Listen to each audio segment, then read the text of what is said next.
안녕하세요. 베이커입니다. 오늘은 이정원 작가님의 인스타를 리뷰하려고 해요. 내일 11월 25일부터 평창동 가나아트센터 1층 스페이스 97에서 개인전이 있으니 저와 함께 리뷰하고 가요. 이번 전시 제목인 비잉 젠을 보면서 영화 비잉 존 말코비치가 생각났어요. 뉴욕의 한 건물 7과 2분의 1층 캐비넷 뒤에 있는 문을 통과하면 배우 존 말코비치의 뇌 속에 15분 동안 머물 수 있다는 기발하고도 어처구니 없는 상상력을 담은 영화였죠. 이번 전시를 통해서 작가 이정은의 시각을 공유할 수 있을 것 같아요. 신작과 함께 작가님 작업실에 있던 냉장고도 온다고 하는데 왜 작업실에 냉장고가 있는지 궁금하시죠? 지난 키아프에는 갤러리 진선 부스에 작가님 작품들이 걸렸어요. 찐팬들이 많기로도 유명하신데 이번에도 서울, 수원, 대구 등 전국 각지에서 오신 컬렉터분들께 작품이 소장되었네요. 무지개 작품은 특히 인기가 많은데 작가님에게 있어서 무지개는 어떤 의미일까요? 이따 보다 상세하게 소개해드리겠습니다. 흔한 작업실 풍경이에요. 이렇게 작업 전에 미리 물감들을 조색해서 준비해 두시나 봐요. 작가님은 대문자 제이실 것 같죠?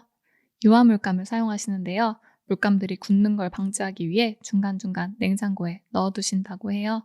이번 전시장에 작가님 냉장고가 함께 전시되는 이유입니다. 저도 작가님 작업실에 가봤는데요. 냉장고가 무료 업소용 냉장고더라고요. 그리고 굵은 깊은 선으로 작업의 배경부터 제작하십니다. 레이어가 쌓여가는 과정을 이렇게 보여주시네요.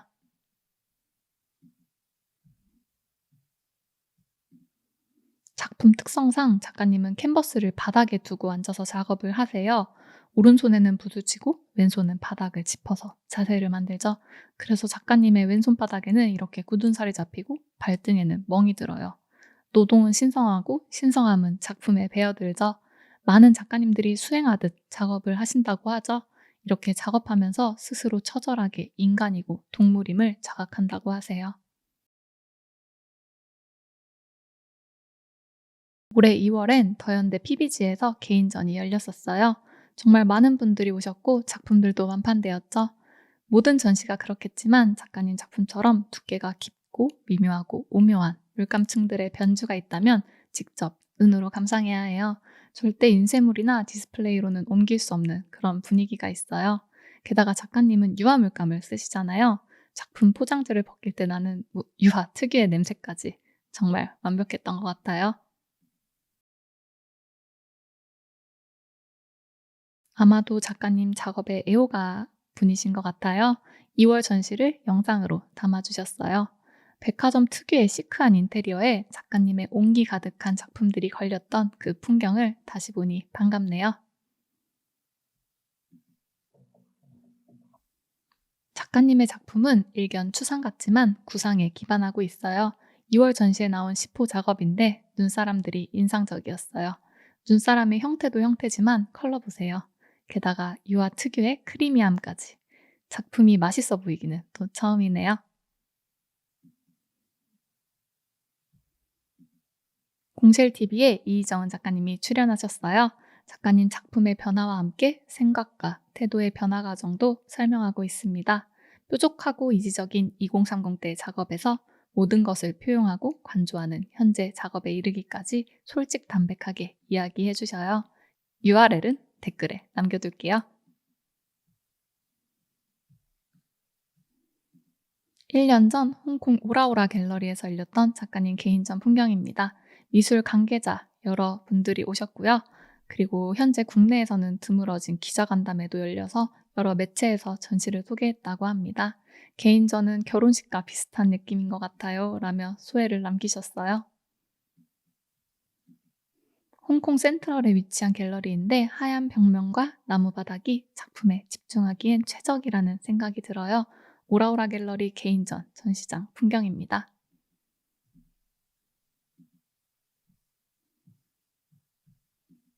풋풋하신 작가님 학부 때 사진인가 봐요. 졸전심사 사진은 지금이랑 너무 분위기가 다른 작가님이세요. 그리고 장흥 아뜰리에 입주 시절과 현재 작가님 작업에 있어서 중요한 기점이었던 2014년 철암 그리기 때 사진, 그리고 현재입니다. 작가님의 20년을 한 번에 담은, 그래서 꼭 소개해드리고 싶었던 게시물이에요. 많은 색들이 있지만 전체적으로 핑크 분위기가 물씬 나는 백호 작업 이미지입니다.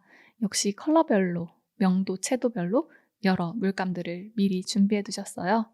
뚫고 나오기 시리즈라고 하셨어요. 지금의 현실과 상황을 작업으로 타개해 보겠다는 뜻으로 여겨지네요. 무수히 많은 대작들을 하셨지만 여전히 작가님에게 80호 이상 대작들은 긴장된다고 하세요. 그림이 완성되기까지 준비할 것도 많지만 변수도 많고 이것저것 계산할 게 더 많아진다고 하시면서요. 흔히 유아는 작업 과정에서 여러 변수와 수정이 가능하다고 하는데 작가님 작품은 보시는 것처럼 오차와 실수가 용납되지 않아요. 하지만 작가님은 큰 자유와 가능성을 가시화하는 게 스스로를 두근두근하게 한다고 하시네요.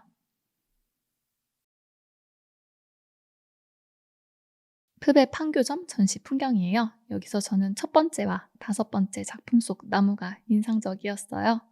사이프러스처럼 보이는데요. 영화 글래디에이터에서 막시무스가 죽기 전 고향과 가족들에게 돌아가는 환상 속 사이프러스 길이 인상적이었어요. 작가님은 자연에서 받은 인상, 그러니까 영감이죠. 이 영감을 캔버스에 옮겨 담으세요. 그리고 보는 사람은 이 작품을 통해서 그들도 예전에 스쳐 지나갔던, 그러나 붙잡을 수 없었던 영감의 냄새를 다시 한번 맡아보는 기회가 됩니다. 마치 파티셰처럼 물감을 섞는 작가님의 모습이에요. 작가님은 붓과 물감, 그리고 캔버스가 만날 때 느낌을 좋아하신다고 하세요. 부푼 설레임과 쫀득쫀득한 긴장감을 동시에 품고 작업에 임하는 요즘, 붓질을 하면서 보게 되는 여러 색들, 눈으로 냠냠 맛있게 즐겨요 라고 하시네요. 아크릴 물감도 여러 장점을 가지고 있지만 유화 물감 특유의 속성은 여전히 존재하고 유효하죠. 덩어리로 굳어져 오브제가 된 물감들, 이런 효과를 얻기까지 무수히 많은 시도와 오랜 시간이 쌓여졌을 거예요. 그리고 운이라고 표현하기엔 너무 겸손한 그런 변수들의 조합까지도 필요합니다. 근데 작가님은 일단 뒤를 보지 말자, 재밌게 놀아보자 하시며 긍정 기운 뿜뿜하세요. 내가 작아지면 더 커지는 세상. 이 말은 어떤 의미일까요? 작가님은 멋지고 큰 곳을 보다가 문득 스스로가 작아진다고 하세요. 내가 파리처럼 작아지면 얼마나 더 크게 보일까 하고요. 자연에서 받은 영감을 좋아하고 즐기시는 것 같아요. 스스로를 낮추어서 그 대상을 더 높이겠다는 의미입니다. 에이루트에서도 작가님 인터뷰를 했어요. 신세계 전시를 앞두고 제작되었는데요. 이 URL도 댓글창에 남겨둘게요. 정말 감각적인 영상이에요. 큰 붓질 사이에 작은 물감 덩어리가 있는 거 작가님 작품에서 자주 볼 수 있는데요. 마치 파티셰가 크림 주머니를 짜서 케이크를 장식하듯 나이프를 이용해서 작품에 활용 점정을 하세요. 이런 노하우까지도 감각적으로 영상에 담았어요.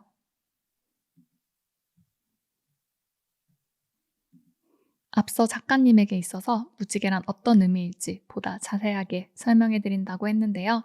작가님은 A루트 영상에서 이렇게 말씀하십니다.